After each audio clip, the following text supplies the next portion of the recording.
Welcome to the 30 day challenge day 1। कल हमने बात किया था चैलेंज के बारे में, बेनिफिट, मेथड, प्लान, रिक्वायरमेंट्स और रिवॉर्ड्स के बारे में। आज हम बात करेंगे कि इंग्लिश बोलना आपके लिए मुश्किल क्यों है। कुछ बेसिक सीखेंगे, एक एक्सरसाइज करेंगे और फिर इस लेसन को ख़त्म करेंगे एक असाइनमेंट के साथ। लेकिन उसके पहले दो चीज़ें आपके पास होना बहुत ज़रूरी हैं, एक नोट पैड और दूसरा आपका एक्टिव दिमाग। ध्यान रखें कि आप फोकस्ड हो इस वीडियो पे, ऐसा नहीं है कि पीछे मूवी चल रही है और आप जो ये वीडियो भी देख रहे हैं। So stop watching this video if you don't have a notepad and an active brain. आप थोड़ी देर बाद देख लेना। ये मानते हुए कि आप इस वीडियो को देखने के लिए रेडी हैं, let's get started. The first question, why is talking in English difficult for you? इसका आंसर ढूंढने के लिए एक एग्जाम्पल लेते हैं। मान लेते हैं कि मेरी एक फैक्ट्री है जहाँ पे मैन्युफैक्चरिंग होती है और जो भी प्रोडक्ट वहाँ पे मैन्युफैक्चर होता है वो मेरे स्टोर पर आता है और फिर स्टोर से वो कस्टमर को जाता है और जिससे मैं प्रॉफिट कमाता हूँ, मतलब मेरी बिजनेस जो है प्रॉफिट कमाता है। अब मुझे एक बात बताओ, अगर कल को मेरी फैक्ट्री में कुछ प्रॉब्लम हो जाए, मतलब कि मशीन सारी ख़राब हो जाए या फिर एम्प्लॉयज़ सारे भाग जाएं, मतलब प्रोडक्शन जो है या फिर मैन्युफैक्चरिंग जो है ठप हो चुकी है या फिर बहुत स्लो हो चुकी है, तो क्या मेरा प्रॉफिट पहले की तरह ही रहेगा? नहीं। चलो एक और तरीके से सोचते हैं। मानते हैं कि मेरी फैक्ट्री सही चल रही है लेकिन मेरे स्टोर सही नहीं चल रहा है, वहाँ पे स्टाफ नहीं है या फिर अगर स्टाफ है भी तो प्रोडक्ट को सेल नहीं कर पा रहा है। क्या अब मेरे प्रॉफिट पे इम्पैक्ट पड़ेगा? बिल्कुल पड़ेगा। कहने का मतलब है कि हमारा फैक्ट्री और स्टोर दोनों ही सही हालत में होनी चाहिए, तभी जाके प्रॉफिट होने वाला है। अब यहाँ फैक्ट्री को कंपेयर कर लो अपने ब्रेन से और आउटलेट या फिर स्टोर को कंपेयर कर लो अपने मुंह से, माउथ से। क्यों? क्योंकि फैक्ट्री मतलब हमारा ब्रेन, यहाँ पे सारे थॉट्स, सारे सेंटेंसेस मैन्युफैक्चर होते हैं, बनते हैं। और स्टोर मतलब कि हमारा ये मुंह, जहाँ से वो सारे के सारे सेंटेंसेस, सारे के सारे आइडियाज, सारे के सारे बातें सामने वाले तक पहुँचती हैं। कभी कभी क्या होता है, हमारे दिमाग में बहुत सारी चीज़ें होती हैं बोलने के लिए, लेकिन हम बोल नहीं पाते। क्यों? क्योंकि हमारा जो स्टोर है, हमारा जो मुंह है, वो रेडी नहीं होता है बोलने के लिए। या फिर कभी कभी क्या होता है कि हम बोलना तो बहुत कुछ चाहते हैं, बहुत तेज़ तेज़ बोलते हैं, लेकिन फिर बीच में आई मीन करने लगते हैं। क्यों?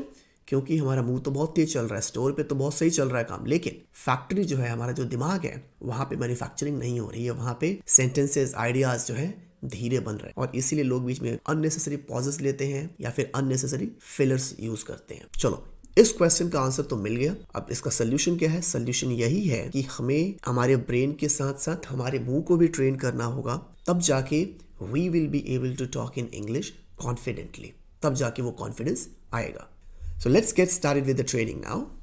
बेसिक्स से शुरू करेंगे, बहुत ज़्यादा बेसिक है ये, ताकि कोई अगर बहुत ही बिगिनर लेवल पे है और वो ये वीडियो देख रहा है, वो ये लेसन देख रहा है, उसको भी चीज़ें समझ में आए ना। कोई भी बच्चा अगर लैंग्वेज सीखना शुरू करता है तो वो पहले साउंड्स क्रिएट करता है, लाइक का, पा, मा, कुछ भी।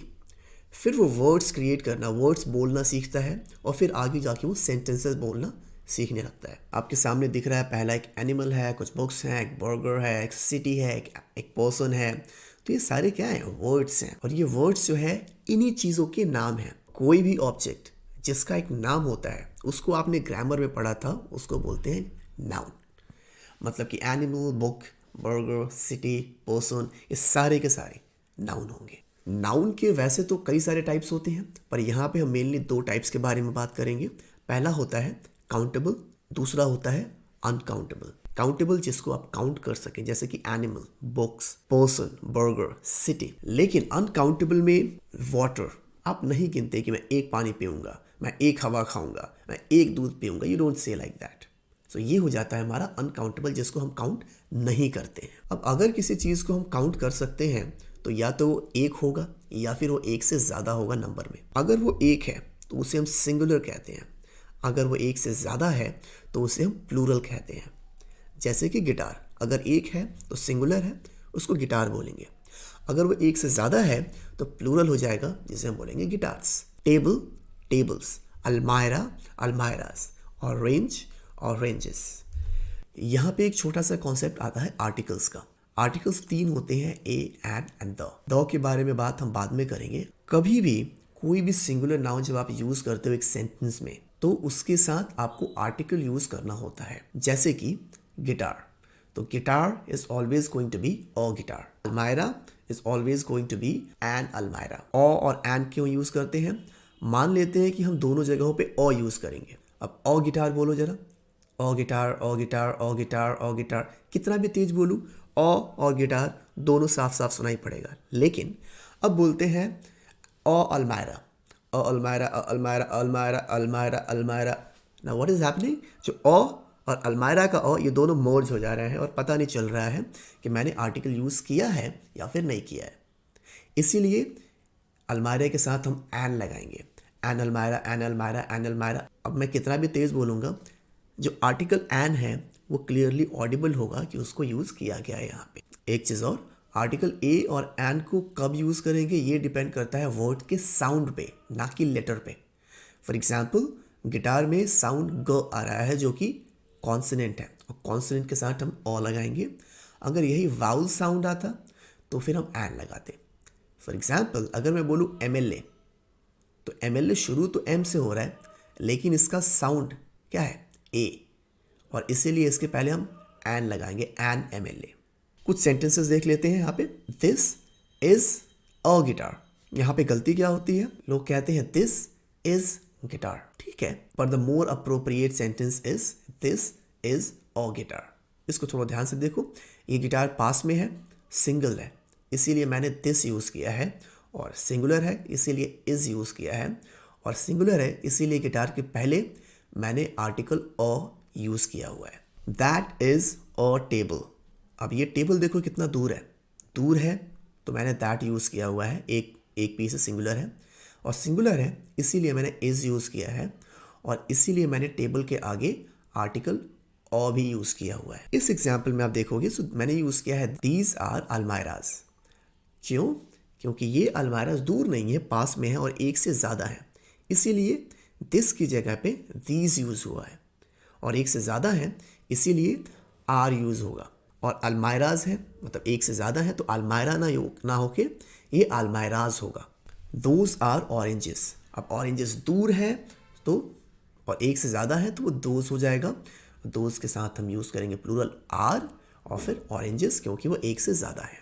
अब जल्दी से एक छोटी सी एक्सरसाइज कर लेते हैं। ये आदमी आपको दिख रहा है यहाँ पे खड़ा, अगर इस आदमी को उस चेयर के बारे में बताना हो तो क्या बोलेगा, वो किस तरीके से बताएगा? आप यहाँ वीडियो पॉज कर सकते हैं और अपना सेंटेंस नीचे कमेंट बॉक्स में लिख के फिर प्ले करना, ताकि आप देख सको कि क्या आप वैसा ही सोचते हो जैसा मैं सोचता हूँ। चलो, मैं मानता हूँ कि आपने कमेंट बॉक्स में अपना सेंटेंस लिख दिया होगा। अब जल्दी से देखते हैं इसका सेंटेंस क्या होगा। That is a chair. That क्यों? क्योंकि वो चेयर देखो दूर है और एक है।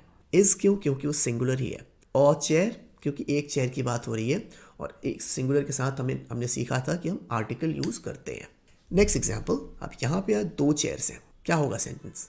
Yup, so those are chairs. दूर है, एक से ज़्यादा है तो दोज, प्लूरल है तो आर, और चेयर्स है इसीलिए उसके पहले आर्टिकल ए या फिर एन नहीं लगेगा। ए और एन तभी लगेगा जब एक पीस होगा। Next, so this is going to be this is a stove। क्योंकि पास में है तो this, सिंगल है तो this, सिंगुलर है तो is, और फिर सिंगुलर है इसीलिए मैंने साथ में आर्टिकल or भी यूज किया है। Here is the next one, these are stoves। एक से ज्यादा है, पास में है तो these, और are और फिर stoves। एक और, तो ये पानी है, क्या होगा सेंटेंस? कमेंट बॉक्स में लिख के फिर वापस आ। That is a water। किसने लिखा? अगर लिखा तो फिर that's not correct। क्यों? क्योंकि वाटर को काउंट नहीं करते हैं, so we will not use any article with water. Okay, so the sentence is going to be that is water. अगर यही ज़्यादा पानी हो जाए तो क्या होगा? Those are waters. Write in the comment box जल्दी से, फिर वापस आना, फिर इसको आगे देखना। तो यहाँ पे ये होने वाला है दैट इज वाटर। क्यों? क्योंकि पानी एक हो, ज़्यादा हो, बहुत ज़्यादा हो, पूरा पानी ही पानी हो, काउंट तो नहीं करेंगे ना, तो उसका ट्रीटमेंट जो है सिंगुलर के जैसा ही होगा। So that is water. तो अगर दूर पानी है तो भी दैट इज़ वाटर, अगर दूर ज़्यादा पानी है तो भी दैट इज़ वाटर, अगर पास में पानी है तो दिस इज़ वाटर, अगर पास में ज़्यादा पानी है तो भी दिस इज़ वाटर। अब जल्दी से असाइनमेंट्स बता देता हूँ आपको टोटल 12 सेंटेंसेस लिखने हैं। 4 सेंटेंसेस आपको लिखने हैं प्लूरल नाउन्स के साथ, जैसे कि pillows, books, burgers, dogs. 4 sentences आपको लिखने हैं सिंगुलर नाउन्स के साथ, जैसे कि boat, lock, speaker, and 4 sentences आपको लिखने हैं अनकाउंटेबल नाउन्स के साथ, जैसे कि मिल्क, ऑयल, शुगर, ऐसा। ये आप अपने नोटपैड पे लिखना और फिर आप इसको कमेंट बॉक्स में भी शेयर कर सकते हो नीचे, ताकि अगर कुछ गलती है तो मैं उसको देख सकूं, मैं उसको ठीक कर सकूं, और अगर आपको किसी और के कमेंट में कुछ गलती नज़र आए तो आप उसको भी ठीक कर सकते हैं। So this is all I had today in day 1। Day 1 का लेसन बहुत ही लाइट रखा है, बहुत ही बेसिक है, ताकि एक बिगिनर भी आराम से सीख सके। But don't worry, this is just day 1। अभी भी हमारे पास 29 दिन बचे हुए हैं। अगर इस लेसन से आपने थोड़ा सा भी कुछ सीखा, सो प्लीज़ मेक श्योर कि आप वीडियो को लाइक कर देना नीचे से और शेयर कर देना और भी लोगों के साथ, ताकि दूसरों का भी भला हो। See you tomorrow with a new lesson. Please complete the